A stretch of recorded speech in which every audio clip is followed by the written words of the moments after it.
Alright, welcome back. Real quick intro on this one. Went to work yesterday, put about 5.5 hours on the grinder. I did not get 90% of the demo done. Didn't listen to my own rule of everything takes longer than you think it's going to. And yeah, 5.5 hours basically just got the surface prepped for the stringers to go back in, which is what I'm working on this morning. I've got the first halves marked out with the scarf cut in. So in a sec, now that it's late enough to start using power tools, I'll trim them out, cut the other halves out, and hopefully I'll be able to tab the two halves together this morning, so that by this afternoon they're dry enough and strong enough for me to start dry fitting them into the boat. If all goes well there, I'll probably look to start glassing at least one side of them today. Once they're dry fit and I know that they'll go in. I'm gonna do the layup on the side layups on the two stringers on the floor, and then I'll tab them in, and I'll talk more about that as we go.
So check that out, that's like a normal high carbon steel blade. Still a Diablo one, so can't really knock the quality, but obviously goes to show how fucking rough cutting through anything with glass in it is. Like the foam, that's nothing to cut through, but all the impregnated fiberglass in that just absolutely kills blades.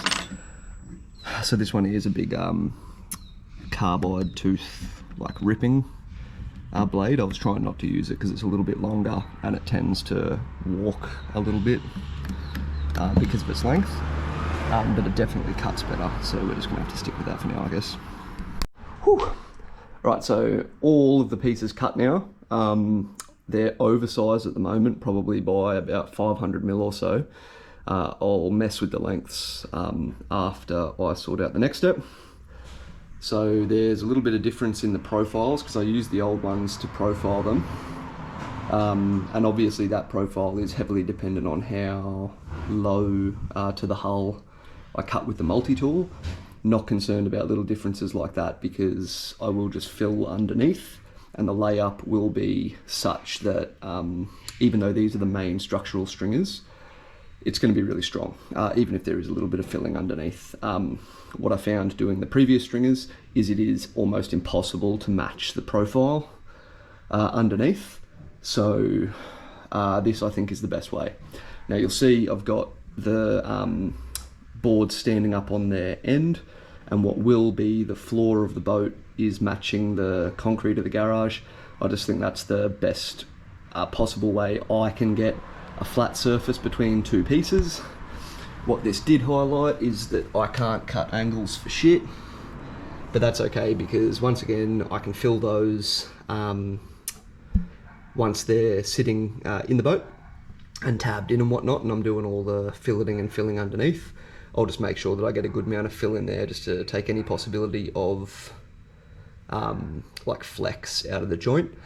But like I said, the layup is going to be such that it's really not going to trouble me to have a little bit of a fill in that joint. So what I'm going to do now, mix up maybe like 200 mil or so of resin with some little tabs, and I'm just going to tab the sides to basically turn these into a solid piece each. And from there I'll measure the overall length, cut the transom angle, and start messing around with the dry fitting, which I think it will be the arse pain, but at least it's overcast and not too hot today.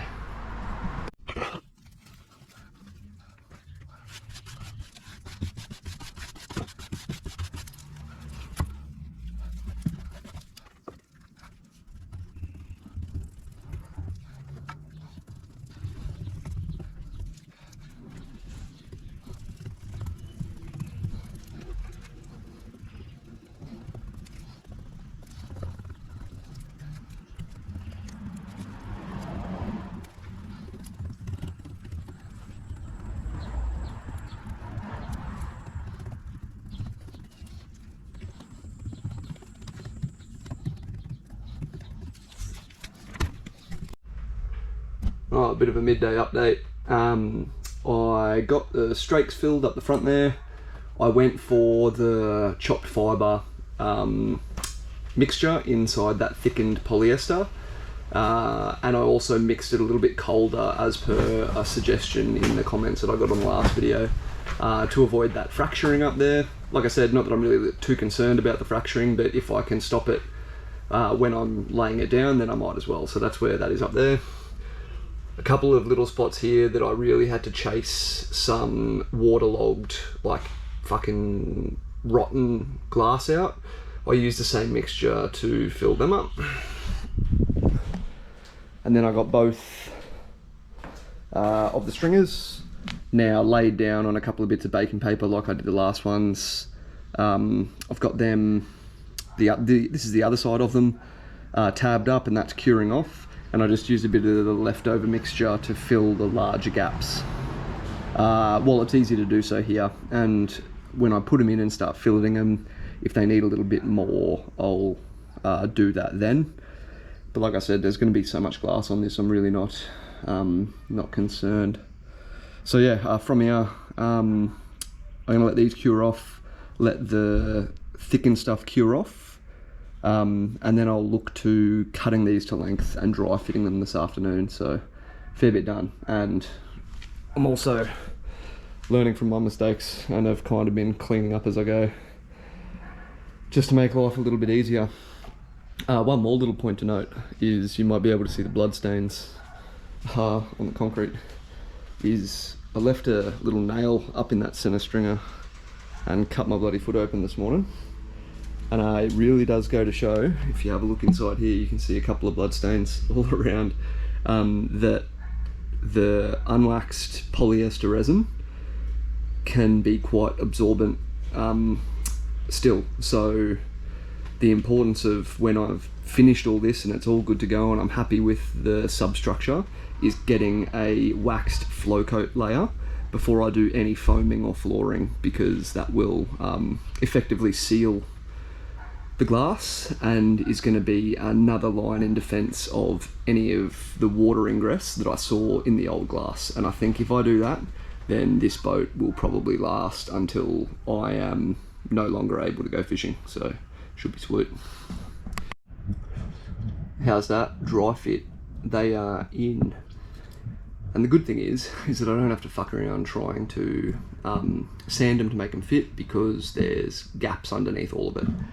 So there's no like fine tuning. The fine tuning is going to come with when I fill those gaps and fillet them and get them ready to tie in, which I'm going to do after I lay the side layup on each side, which, like I said before, I'll do out of the boat. But as just a general kind of test fit, I can come back a little bit on this one, which I will do obviously when I go to put them in, but coming back doesn't mean it doesn't fit. If it was the other way, I'd be concerned. But so that's all good. Obviously got the 3 planks across, so they're level with the tops of the other stringers. Those other stringers don't have the top cap on them yet, so they're matching top of thermalite to top of thermalite across all 4, which is good. So this kind of proves the point. So this afternoon, tomorrow morning, I can really just start hooking in with what resin I've got left before the next lot arrives, where I should be able to just glass and glass and glass and get these ready to go. So yeah, that's where we're at. Alright, I'm set up, the first one ready to go. Obviously you saw the dry fit was good. There's no extra material to come off. Now with the width of the glass up against the template boards, I might have to just chamfer the outboard side of the boards a little bit once the glass is on, as they will get closer to the dead rise. The thicker that glass pushes them off the template. But in regards to layup, this is going to be the outboard side of the port center stringer, and it's going to be a 5-layer layup. It's going to be 600 gram chop, 400 gram biax, 600 gram chop, and then I think it's 600 or 800 gram woven that I've got, and then a final layer of chop. On the other side, it'll be offset a little bit, so it'll be a 3-layer layup. It'll just be chop, biax, or woven, probably woven, and then chop. So 5 on one side, 3 on the other, but both sides will get tied into the hull with a 3-layer corner layup, which will be chop, biax, chop, to tie them into the hull. Now this currently survived off, you know, approximately a 5mm layup, so probably about the same as I'm doing on one side, and then 1 layer of woven roving on the other side. So I think my total of 8 layers in that vertical plane, or you know, across the width as we look at it now of the board, 8 layers total both sides is more than what was on it. And the particular layup schedule that I'm doing will be a very strong layup schedule. So right in the corners, and if you think the tie-ins are going to be about half the width of the board, and then the hull, so half the width of the board and then the hull, and then they'll have a top cap of 600 gram chop over them as well. You know, right in the business end being the corner or the bottom of the board, left hand side as we look at it now, that's going to have 8 layers on one side, 6 layers on the other, for a total of 14 structural layers tying stringer to hull and then across that plane. So I think that's going to be heaps. It's heaps better than it had, and I think it's in line with what a boat like this should have, without, you know, just completely overkilling it. Because you could put 6-layer layup on each side, you could put 10-layer layup on each side. When you make foam stringers, you know, you do have a hefty ass layup like that. But I think for this application, with good thermalite board, 19mm thermalite board, having what will be the equivalent of, shit, I just did it in my head, what was it? 8, 6, 14 plus the cap. 15, 16 layers total over a piece of 19mm thermalite board, which has already got multiple layers of woven, impregnated into it, I think we are on the right track here. So for now, I'm going to send this board. I was originally going to do both at the same time, but I didn't want any gap between the sawhorses for the weight of the glass to sag the board. So I'll do this side of the port one tonight. First thing tomorrow morning, I'll do the same side, being the outboard side of the starboard one. I'll do that first thing in the morning, and then I can crack into the other side of the port one, and then in the afternoon tomorrow, the other side of the starboard one. Trim them all up late tomorrow afternoon, ready for a Wednesday tab into the boat and start filling and filleting and going through that arse pain process, because all my supplies did rock up. So I've got enough to get these bloody things in and done. I'm hoping by Thursday lunchtime these will be fully good to go, and that way I can start pissing about with the PVC piping for the rigging and the bulkheads. And if I get the bulkheads done by the weekend, then I can start expandable foaming the cavities under the floor that I want to have positively buoyant, because I'm trying to put as much more positive buoyancy into the boat than it had previously. I can get them foamed, and then it's on to ordering the shit for the floor and we're good to go. So yeah, sorted.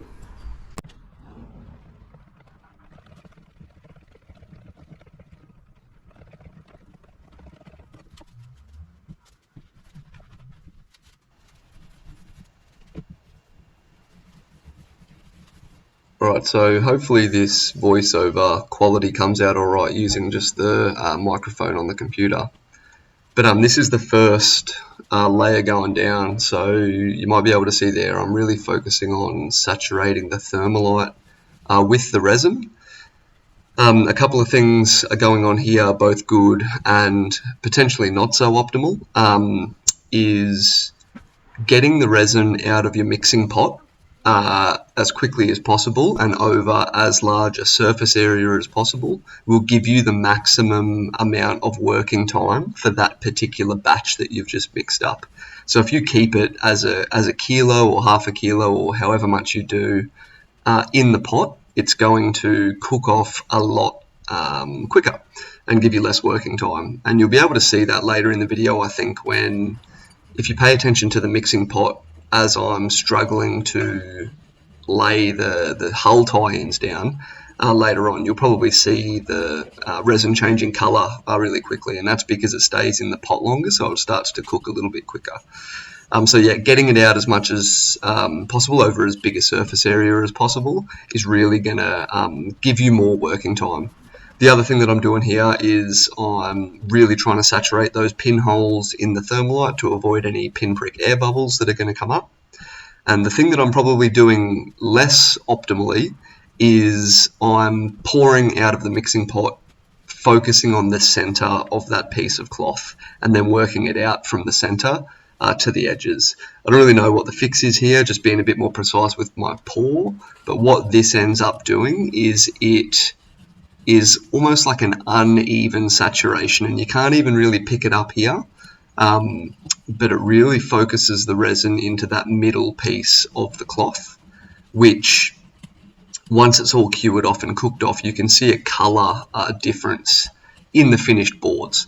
I don't think that it really matters structurally or like it's not going to make the fibres brittle or anything like that. It's just probably an inefficient use of the resin because it's slightly oversaturated in the middle, and that's obviously resin that you could send somewhere else.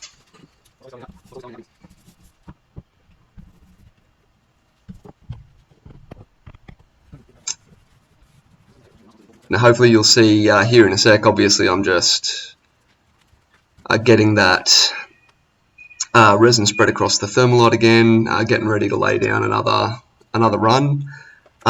Try, if you're ever finding yourself in this position, not to use the last of a batch that you've got mixed directly into a piece of cloth.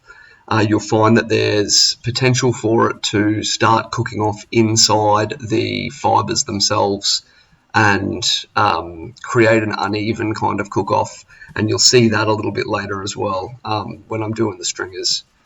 So yeah, if you can, you want to try to use the last of your mix across the thermalite, or hopefully just not have too much and kind of discard that to wastage, or give a bit of a thicker coat on something that you've already done. That way you're not mixing two batches in the cloth itself. And so yeah, that's something that I found to be quite important. You can see here I've got the fin roller working it out. Similar kind of thing that I explained when we did the duck boards or the swim platforms, is I would saturate the cloth. It wouldn't go fully transparent or whatever, meaning it wasn't fully soaked in, but I would still hit it with the fin roller in one direction to get out the first kind of run of air bubbles and set the conditions for that resin to soak in flat against the thermalite through the glass mat. And then I'd come back with the foam roller, give it a little bit more resin, make sure it's fully saturated, and then generally I would use the fin roller in the opposite direction. And if you saturated the board enough prior to laying down your cloth, that eliminated nearly all the air bubbles, with the exception of just a few pinpricks. So the real pain in the ass here is the fact that you kind of hunched over and bent over for the majority of the job. Overall, it went on relatively easy, I've got to say.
Oh, it's going to be really hard to see in this light, but that is the outboard side of the port side stringer done.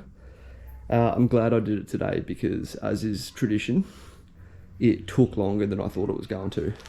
So just to kind of summarise everything, these are 4.2 long and 255 mil deep, or wide as we look at it now. So 4.2, 255, that's, like I said, the 5-layer layup, so 3 layers of that heavy chop with 1 layer of woven, 1 layer of 400 biax sandwich in between, so it's like always chop, structural, chop, structural, chop. So that took 2 hours pretty much on the dot, about 10 kilos of resin. And yeah, whatever the glass equates to be. So I'm glad I did it today, like I said, because it did take a fair bit of time. But kind of like I spoke about in the duckboard glassing video, I'm super happy with how this has come out. Like, unreal. I wish the light was better, or it wasn't so failing outside so you could see, but you know, I don't really recall seeing any air bubbles in any of the layers besides those couple of little pinprick ones from the porosity of the thermalite. And yeah, I think like the biggest worry for air bubbles was that heavy gauge woven. It takes ages to kind of absorb all the resin. And it takes ages for all the individual strands to get soft. And if I can point out here, if you can kind of see, if you've never dealt with it, it's obviously like a streamer of woven that you can see like that. But that streamer is made up of, probably not going to focus, as is tradition. Either way, that streamer is made up of multiple fibres. So it takes ages for the resin to turn those fibres all completely soft. And during that process, it feels like it takes a while for the air to escape, but you just keep hitting it with the fin roller, keep hitting it with the foam roller, plenty of resin, and yeah, I mean, it turned up an absolute treat again. So yeah, super impressed how this is going. Certainly a job to have the respirator on the entire time, so I started doing the first layer without one because I kind of intended to, on the first run at least, do a little bit of talking. But if you saw me in the video, I literally and figuratively had my ass hanging out as soon as I started because my pants were falling down and you're just under so much fucking pressure. You probably don't have to be, it's probably all self-imposed, but I feel like I'm under a lot of pressure to get this done, so chucked the respirator on, no talking, no fucking around, just hooked in, and I mean the result is excellent. So yeah, tomorrow I'll de-dag it probably straight away, chuck the starboard side stringer up, hit it with the outboard side of it, exact same layup as this. No, that's going to be 2 hours of work, whatever, that's fine. Once that's done, this one will be ready for the inboard side. And then probably after lunch, the starboard side will be ready for its inboard side. So yeah, that's the plan anyway. Hopefully have these ready to tab into the boat by tomorrow afternoon. Probably do it, tab them in Wednesday morning and do all of the filling and filleting. And then like I said before, by Thursday lunchtime, hopefully she's glassed into the hull and I can move on to the bulkheads and all that kind of stuff, which is going to be a bit of a different and exciting challenge with all the rigging, piping and stuff that I've got to get in there and thinking about drainage. But yeah, so recap, I'll have a look at the footage, see if I want to get some more close-ups of doing the other stringer or the other side of this one, but maybe next time you'll see me, it'll be getting these tabbed in. Alright, that is just a quick update on the layup of the stringers. That's both sides done now, so the inboard side of both of them got that 5-layer layup, the outboard side got the 3-layer layup, and I was probably overzealous with how much resin I reckoned I used yesterday. I think probably total now for both boards sitting at about the 12 to 14 kilo mark, maybe a tiny bit over that just with wastage. But I have found I'm just using up the last of the pots that I've got, and although that's probably a little bit too much wastage, if you do leave a little bit in there and you get it, you know, after about maybe 4 hours or so, it's really rubbery and easy to pull out, and you've got a brand new clean pot good to go. So a little bit of wastage is not such a bad thing. But yeah, probably about the 14 kilo mark. And yeah, they're both done. Wait for these two to fully cure off, or at least give them another maybe 2 hours or so, maybe 3 hours. And then this afternoon, I'll trim all the dags off and knock the corner off the outboard side just to clear the dead rise, because like I mentioned before, with the thickness of the glass and the template boards that I use, those 2x4s, the boards are going to be moved slightly outboard and closer to the dead rise, so I'll knock that corner off and get all the dags off, ready to tab in tomorrow and fill it. And then my mate Gwill's going to come around on Thursday, and still sticking to the timeline that I mentioned, I think we'll be able to get it done by lunchtime on Thursday. Nice, so I've got the first dry fitment since doing the layup and cleaning the stringers up. One thing that I've noticed, which is probably just my poor measuring when I was first making these templates, is this starboard side stringer. It's sitting, I don't know if you can really see, but in line with where the old one is cut out down here at the transom. but it is cutting inboard a little bit up the end. So all that really does is it moves the stringer away from the dead rise, which gives it a bigger gap underneath. So first thing this morning, I'm going to go in there with a bunch of cardboard shims, and I'm going to take some measurements off both that center line and the other stringers that I installed, which I actually think did the same thing, so that measurement is probably worth shit. But either way, I'm going to line it up with where it originally came out and make it as square and parallel as possible so that there's no issues with fuel tank fitment later. And then if you can see just up the end there, might not be able to, the hull is slightly interfering with that one. So I'm going to give it a bit of a notch with the grinder so that it doesn't curl at the end and it sits dead straight. And then we should be sweet.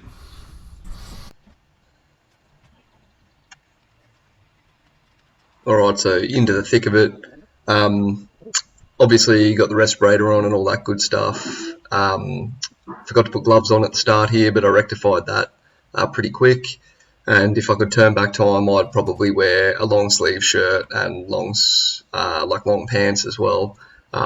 Sensitive skin areas do tend to burn a little bit when you get some resin on them, but nothing kind of permanent. I certainly don't suffer any kind of permanent debilitations from it. But respirator is a must. It gets real pongy when you're sitting inside the boat, dumping just kilo after kilo of resin in there.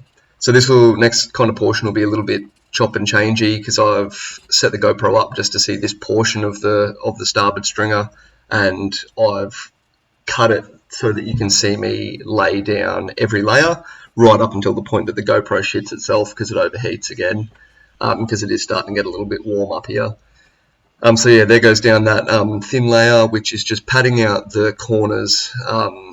It's more or less just there as a layer that will hold a decent amount of resin that will fill any imperfections in my filleting job with that Cabasil thickened epoxy fillet, setting the subsequent layers up for success. So you don't have an air bubble because of your shit filleting job in the very first layer. It'll kind of help you out once you do the thick ones.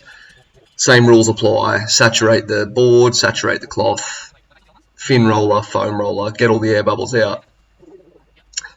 Same principle with the getting as much resin out of that mixing bucket as possible, and trying not to get the dregs of your batch into a piece of cloth when it won't fully saturate it. And you'll see me talk about that a little bit towards the end. That gas cook-off, which will become relevant when you hear me talk about it when the job is complete, will kind of make sense then. But yes, I'm working here getting that first bit of thickened chop down, which is just going to be the adhesion layer so that the structural biax has got something to adhere to, and it's not just trying to adhere straight onto the thermalite, because the chop is much better as being a bridging layer between the thermalite or whatever board you're using and the structural glass.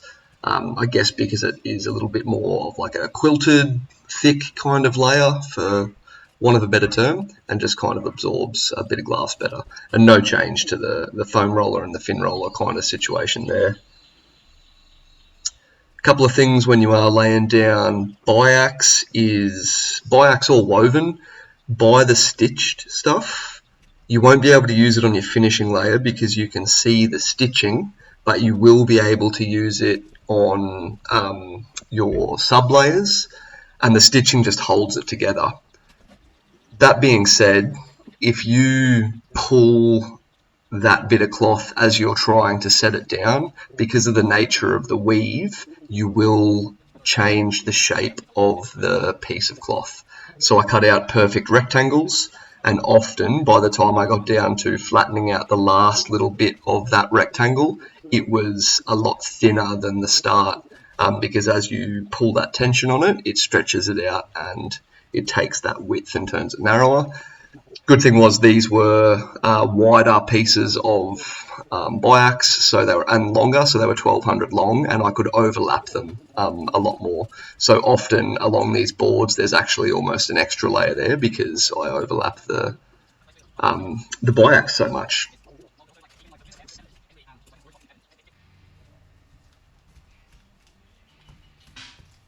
I'll talk about it a little bit later, but I've got pretty cooked knees and back from work, and this honestly just took it the hell out of me. This 6 hours or so of glassing these stringers in, basically in that position for the entire time, it really did mess me up a little bit.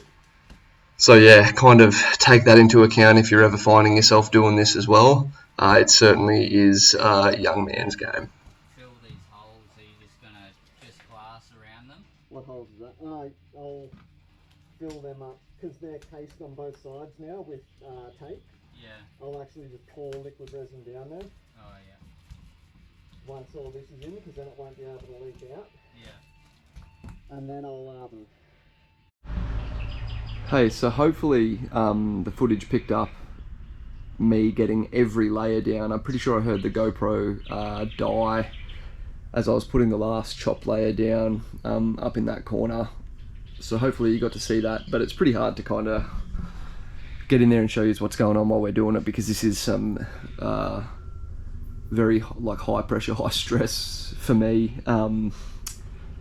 business. So we did manage to get both of them in, both sides done, and they have come up very well.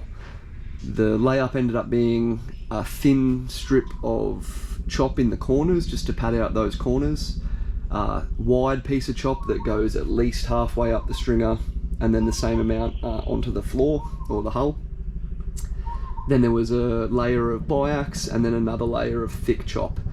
So essentially that's added 4 layers of glass into at least the corner, but over most of the stringer on each side.